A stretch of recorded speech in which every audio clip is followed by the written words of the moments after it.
Agency law is one of the most heavily tested topics on the Arizona real estate exam, and it's also one of the most misunderstood. Welcome to Property Professor's AZ Real Estate Exam Series. In this module, we're breaking down agency relationships, fiduciary duties, and how Arizona defines representation.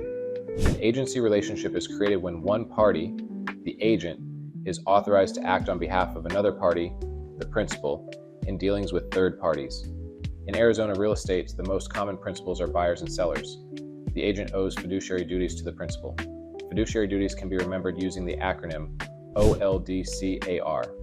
O stands for obedience, following all lawful instructions of the client. L stands for loyalty, putting the client's interests above all others, including your own. D stands for disclosure, informing the client of all material facts that could affect their decisions. C stands for confidentiality, protecting sensitive information even after the agency relationship ends. A stands for accounting, properly handling and accounting for money or property entrusted to the agent. R stands for reasonable care, performing duties with competence and skill. Arizona recognizes several types of agency relationships. First is seller agency, where the brokerage represents the seller exclusively. Second is buyer agency, where the brokerage represents the buyer exclusively. Third is dual agency. In Arizona, dual agency occurs when one brokerage represents both the buyer and the seller in the same transaction. This requires written informed consent from both parties. Dual agency limits the level of advocacy the brokerage can provide because the brokerage must remain neutral between both parties. Arizona also allows designated agency within a brokerage. That means different agents within the same brokerage can represent different clients in the same transaction, while the broker supervises both. Now here's where the exam gets tricky. The Arizona Department of Real Estate requires that the real estate agency disclosure and election form be presented to the buyer or seller at the first substantive contact. Substantive contact means a discussion of confidential information, motivation, or financial qualification, not just casual conversation.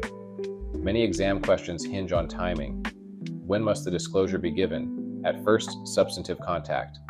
Another key distinction is between customer and client. A client is someone who has signed an agency agreement and receives fiduciary duties. A customer does not have an agency relationship and does not receive fiduciary loyalty, but must still be treated honestly and fairly. Remember this phrase for the exam. Clients get OLDCAR. Customers get honesty and fairness. Also watch for vicarious liability questions. Brokers are generally responsible for the actions of their salespersons when those actions occur within the scope of employment. Agency law questions often test your understanding of who owes duties to whom. Slow down when reading these questions. Identify. Who is the principal? Who is the agent? Is there written consent? Has substantive contact occurred? In part 2, we'll walk through Arizona agency law practice questions and break down how the exam tries to confuse candidates. If you're serious about becoming a licensed real estate agent in Arizona and want mentorship beyond just passing the exam, connect with me. I'm building a team of well-trained professionals who want to build their careers the right way.